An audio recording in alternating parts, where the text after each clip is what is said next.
반갑습니다. 붓다의 복과 지혜입니다. 부처님의 가르침은 깊고도 넓어 중생의 마음속에서 지혜와 자비로 피어납니다.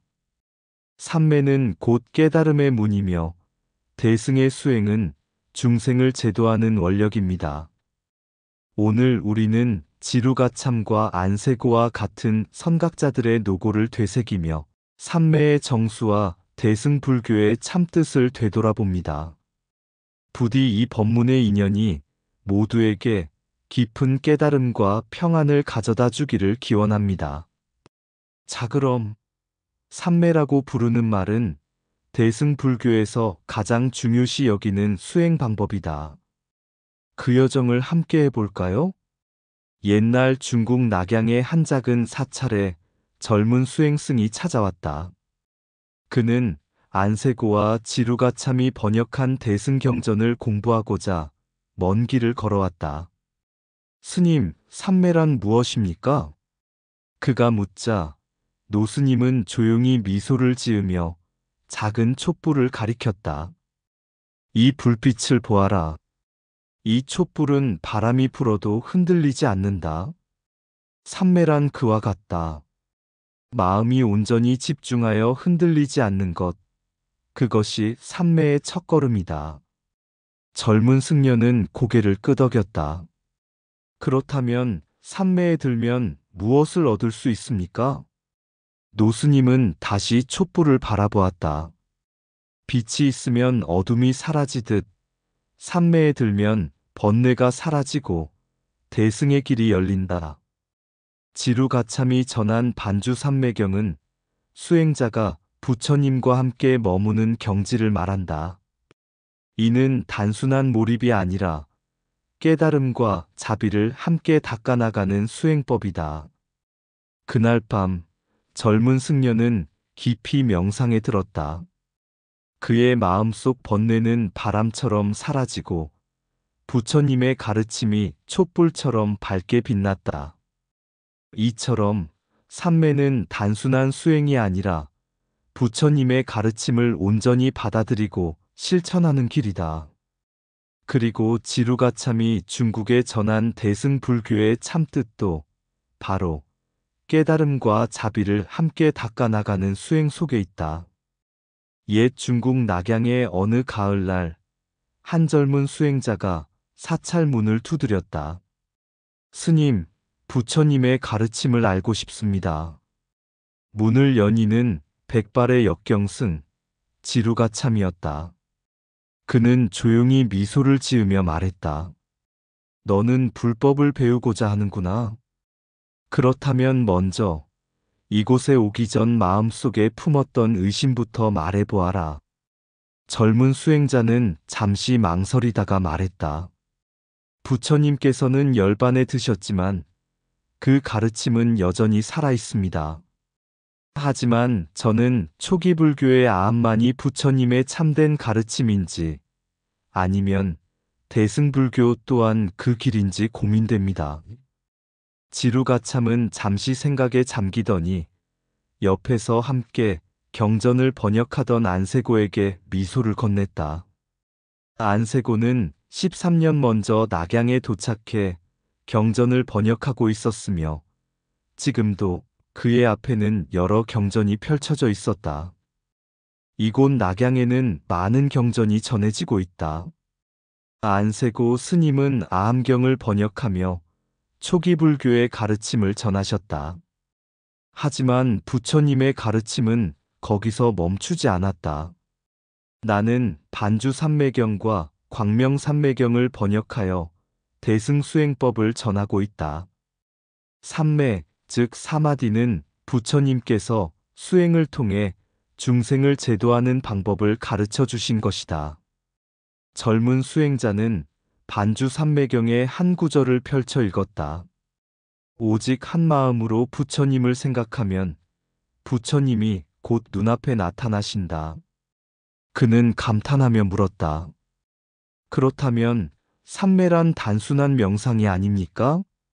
지루가참은 빙그레 웃으며 촛불을 가리켰다. 삼매란 마음의 바람이 멈춘 자리에서 불빛이 더욱 밝아지는 것과 같다. 너는 지금까지 밖에서 빛을 구하려 했지만 사실 부처님께서는 이미 내 안에서 빛나고 계신다. 반주삼매란 부처님을 관하여 그 가르침과 하나 되는 수행이요. 광명삼매란 깨달음의 빛으로 자신과 중생을 구제하는 길이다. 안세고도 고개를 끄덕이며 덧붙였다. 나는 출가하기 전 왕족이었고 고통 속에서 참된 법을 찾았다. 그러니 너도 의심하지 말고 길을 나아가라.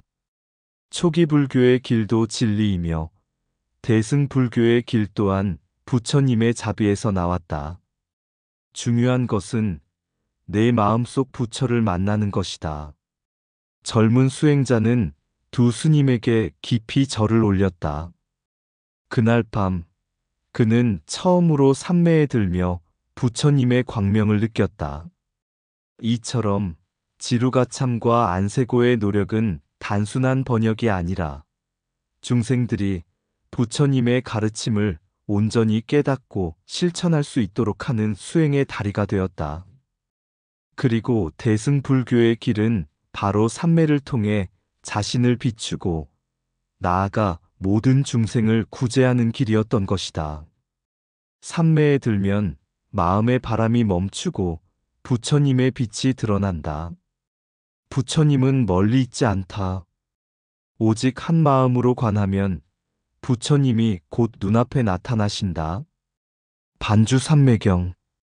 번역된 경전이 아니라 그 경전 속에서 깨어나는 자비가 불법의 진정한 전달자이다. 초기 불교의 길도 대승불교의 길도 모두 바다로 흐르는 강물과 같나니 중요한 것은 그 길에서 진리를 찾는 것이다. 명상은 고요함이 아니라 깨달음의 빛이 깨어나는 순간이다. 부처님의 가르침을 머리로 배우지 말고 마음으로 살아가라. 반야는 지혜를 얻는 것이 아니라 지혜 그 자체가 되는 것이다. 진리는 번역될 수 없다. 그러나 자비와 실천으로 전해질 수 있다. 불법은 시대와 장소에 따라 형태가 변하지만 그 본질은 오직 자비와 지혜에 있다. 아는 것과 깨닫는 것은 다르다. 아는 것은 기억에 남고 깨닫는 것은 삶이 된다. 한순간의 삼매가 천년의 번뇌를 녹일 수도 있다. 대승불교는 큰 배와 같다. 너 혼자 강을 건너는 것이 아니라 모든 중생과 함께 도달하는 길이다. 불경을 읽되 한 글자라도 실천하지 않으면 그것은 단순한 지식일 뿐이다. 광명삼매의 빛은 바깥에서 찾을 것이 아니라 내 마음속에서 밝혀야 한다.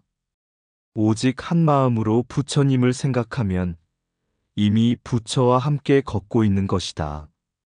옛날 중국 낙양에는 불법을 구하는 한 젊은 수행자가 있었다. 그는 많은 경전을 읽었지만 마음속 번뇌는 여전히 사라지지 않았다. 어느 날 그는 천태종의 고승을 찾아가 삼매사마디 수행의 길을 묻기로 했다. 고승은 미소를 지으며 말했다. 네가 삼매를 알고자 하느냐? 먼저 이 찻잔을 보아라. 수행자는 찻잔을 바라보았다. 고승은 천천히 차를 따르며 말했다. 물이 가득 차면 더 이상 무엇도 담을 수 없다. 네 마음이 분별과 집착으로 가득하다면 어찌 부처님의 가르침이 깃들겠느냐? 수행자는 고개를 숙이며 물었다. 그러면 저는 어떻게 수행해야 합니까? 고승은 그를 조용한 연못가로 데려가며 말했다. 증과 관은 마치 이 연못과 같으니라. 물결이 일렁일 때는 사물을 똑바로 볼 수 없지만 물이 고요해지면 하늘과 달도 선명히 비추어진다. 먼저 증으로 마음을 가라앉히고 관으로 바른 지혜를 익히면 부처님의 가르침이 자연스레 드러날 것이다. 수행자는 몇 년 동안 참선을 하며 삼매를 닦았다. 어느 날 그는 깨달음을 얻고 다시 스승을 찾아가 말했다. 스님, 저는 이제야 깨달았습니다.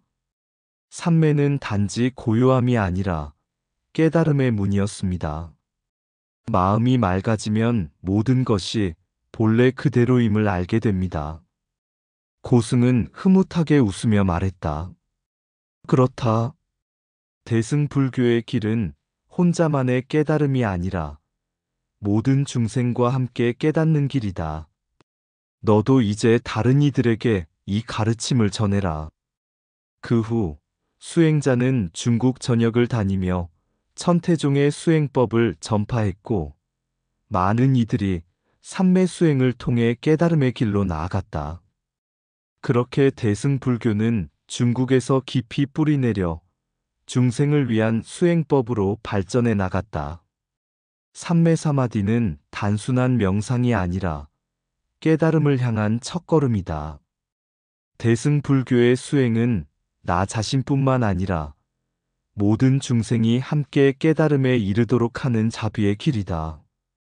고요함 속에서 깨달음을 구하고 깨달음 속에서 자비를 실천하라. 마음이 흔들리면 진리를 볼 수 없고 마음이 고요하면 모든 것이 드러난다. 정은 물을 맑게 하고 관은 그 맑은 물에 지혜를 비추나니 둘이 하나 되어야 진리를 볼 수 있다.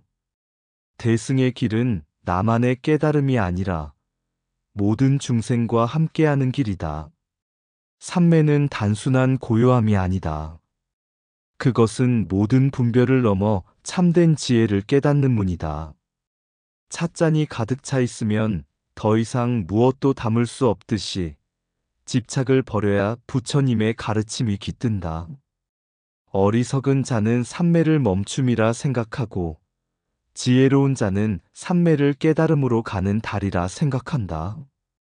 빛이 어둠을 물리치듯 삼매는 번뇌를 사라지게 하고 지혜를 밝힌다. 물결이 잔잔해지면 연못의 달이 선명히 비치듯 마음이 고요하면 진리가 드러난다. 중생이 있는 곳마다 부처님의 가르침이 있고 수행이 있는 곳마다 깨달음의 길이 열린다. 진정한 삼매는 산속에서만 이루어지는 것이 아니라 삶 속에서 자비로 실천될 때 완성된다. 부처님께서 말씀하시길 고요함 속에서 깨어있는 자는 결코 미혹되지 않는다. 대승불교의 길은 오직 나를 위한 길이 아니라 세상을 위한 길이다. 수행은 홀로 하는 것이 아니라 모두와 함께할 때 더욱 빛을 발한다. 삼매 속에서 너의 본래 모습을 보라. 그곳에 부처의 지혜와 자비가 함께하느니라. 옛날 중국의 깊은 산속에 도윤이라는 젊은 수행자가 있었다. 그는 어려서부터 대승불교의 가르침을 공부하며 삼매사마디와 지혜반야를 닦았다. 그러나 마음 한구석에 항상 의문이 남아 있었다. 부처님의 가르침은 왜 사람마다 다르게 이해되는가? 어째서 어떤 사람들은 아함경만을 따르고 또 어떤 이들은 대승의 길을 걷는가? 이 의문을 풀기 위해 도윤은 여러 사찰을 돌아다니며 공부했지만 어느 누구도 명쾌한 답을 주지 못했다. 그러던 어느 날 그는 한 고승이 머무는 산사를 찾아가 마지막 질문을 던졌다. 고승은 조용히 차를 따르며 말했다. 네가 마시는 차는 중국에서 자랐느냐? 인도에서 자랐느냐? 도윤은 그 말에 당황하며 답했다. 이곳에서 자란 차입니다. 하지만 차의 가르침은 어디서든 같습니다. 고승은 미소를 지으며 말했다. 불법도 그러하다. 부처님의 가르침이 인도에서 시작되었으나 중국에 뿌리를 내리면서 자연스럽게 이 땅의 문화를 담았다. 차가 이 땅의 기운을 받아야 향기를 내듯이 불교도 중생의 마음에 맞게 변화하는 것이지. 이것이 대승의 길이요, 선의 본질이다. 도윤은 그제야 깨달았다.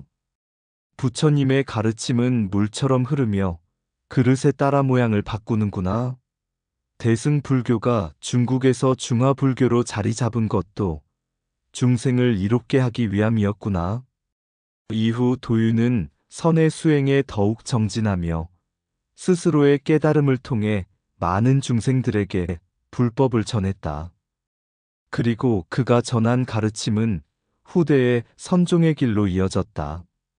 이처럼 대승불교가 중국에서 변화하고 발전한 것은 본래의 가르침을 왜곡한 것이 아니라 더욱 깊이 뿌리내리게 한 과정이었다. 부처님의 지혜는 한 곳에 머무르지 않고 모든 중생이 이해할 수 있도록 스스로를 변화시키는 것이었음을 도윤의 깨달음이 보여주고 있다. 부처님의 가르침은 고정된 것이 아니라 중생의 마음과 함께 흐른다. 물은 그릇을 따라 모양을 바꾸지만 그 본질은 변하지 않는다. 부처님의 가르침은 바람과 같아 머무는 곳마다 다른 소리를 내지만 본래의 공은 변하지 않는다. 강물은 바다로 가는 길을 스스로 찾듯이 불법도 중생의 마음을 따라 흐른다. 불법은 정해진 틀이 아니라 깨달음을 향한 길이며 중생의 인연 따라 다르게 열린다. 선이란 특별한 가르침이 아니라 본래 자리에서 스스로를 깨닫는 것이다. 중생이 다르듯 불법도 다르게 전해진다. 그러나 그 근원은 언제나 하나이다. 차가 땅의 기운을 받아 향을 내듯이 불법도 문화와 시대를 따라 새로운 꽃을 피운다. 부처님의 지혜는 고정되지 않는다. 오직 중생이 깨달음에 이를 수 있도록 변화할 뿐이다. 손에 쥔 모래는 흩어지지만 모래의 본질은 변하지 않는다. 불법 또한 그러하다. 선을 따르는 자는 묻지 않고 깨달은 자는 말하지 않는다. 대승이란 고정된 가르침이 아니라 중생을 깨우는 무한한 방편이다. 진리는 한 곳에 머물지 않고 흐르는 강물처럼 끝없이 이어진다.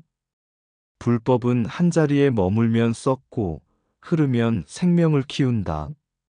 진리는 빛과 같아 보는 이의 눈에 따라 색이 다를 뿐 본래의 광명은 변하지 않는다. 깨달음은 먼 곳에 있지 않다.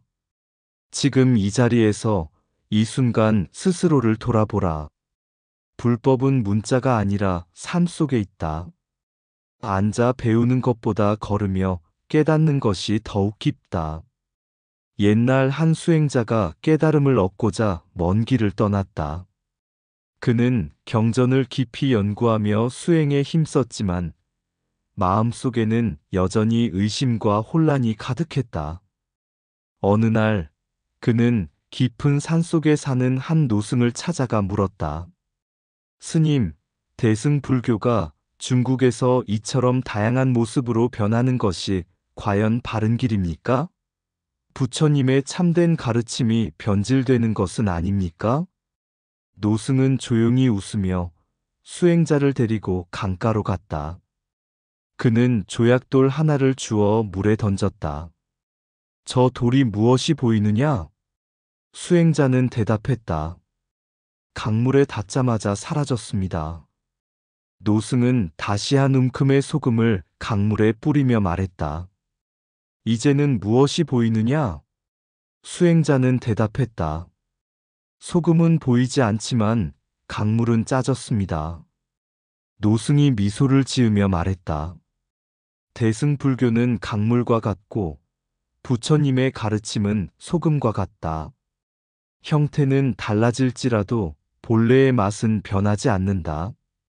중국에서 대승이 선종으로 꽃 피운 것은 강물이 흐르는 자연스러운 길이었을 뿐 부처님의 참된 지혜는 어디서든 깃들어 있는 법이다.